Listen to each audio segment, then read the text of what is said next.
മയക്കുമരുന്നുമായി തൃശൂരിൽ ഡോക്ടർ പിടിയിലായി. Thrissur medical college ആശുപത്രിയിലെ ഹൌസ് സർജനും കോഴിക്കോട് സ്വദേശിയുമായ അഖിൽ മുഹമ്മദ് ഹുസൈനാണ് പിടിയിലായത്. നിരോധിത മയക്കുമരുന്നായ MDMA ഇയാളിൽ നിന്ന് കണ്ടെടുത്തത്. 2.4 ഗ്രാം MDMAയും ഹാഷിഷ് ഓയിലുമാണ് ഇയാളുടെ പക്കൽ നിന്നും പിടിച്ചെടുത്തത്. മെഡിക്കൽ കോളേജിലെ 15ഓളം ഡോക്ടർമാർ സ്ഥിരമായി മയക്കുമരുന്ന് ഉപയോഗിക്കാറുണ്ടെന്ന് പിടിയിലായ സർജൻ പോലീസിന് മൊഴി നൽകി.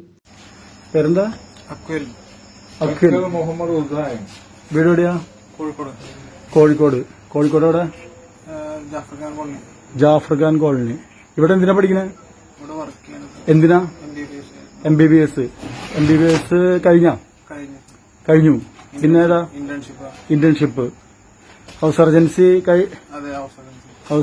കഴിഞ്ഞോ? കഴിയാറായി. ഇനി എത്ര ആളുണ്ട്? 15 ദിവസം കൂടെ ഉള്ളോ? ഇത് എത്ര കാലമായി ഉപയോഗിച്ചു തുടങ്ങിയിട്ട്? 3 വർഷമായിട്ട് ഉപയോഗിച്ചു തുടങ്ങി. എന്തൊക്കെ ഉപയോഗിക്കും? കഞ്ചാവ്, ഓയില്, MDMA, LSD. ഓക്കെ. ഇവിടെ എത്ര പേര് മെഡിക്കൽ കോളേജിൽ എത്ര ഡോക്ടർമാർ ഉപയോഗിക്കുന്നുണ്ട്? 15 ഡോക്ടർമാർ ഉപയോഗിക്കുന്നുണ്ട്. 15 ഡോക്ടർമാർ ഉപയോഗിക്കുന്നുണ്ട്. സ്ഥിരമായിട്ട് ഉപയോഗിക്കുന്ന ഡോക്ടർമാരുടെ പേരെന്താ? സ്ഥിരമായിട്ട് പേര് പറഞ്ഞ? അലാവുദ്ദീൻ, സോണി, സഹല്, അർഷദ്, അജ്മല്, ആൽബിൻ.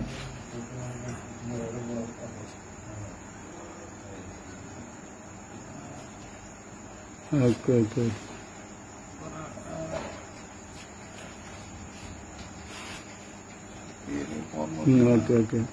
മെഡിക്കൽ കോളേജ് പരിസരത്തെ സ്വകാര്യ ഹോസ്റ്റൽ ഷാഡോ പോലീസും മെഡിക്കൽ കോളേജ് പോലീസും ചേർന്ന് പുലർച്ചെ നടത്തിയ മിന്നൽ റെയ്ഡിലാണ് അഖിൽ മുഹമ്മദ് പിടിയിലാകുന്നത്.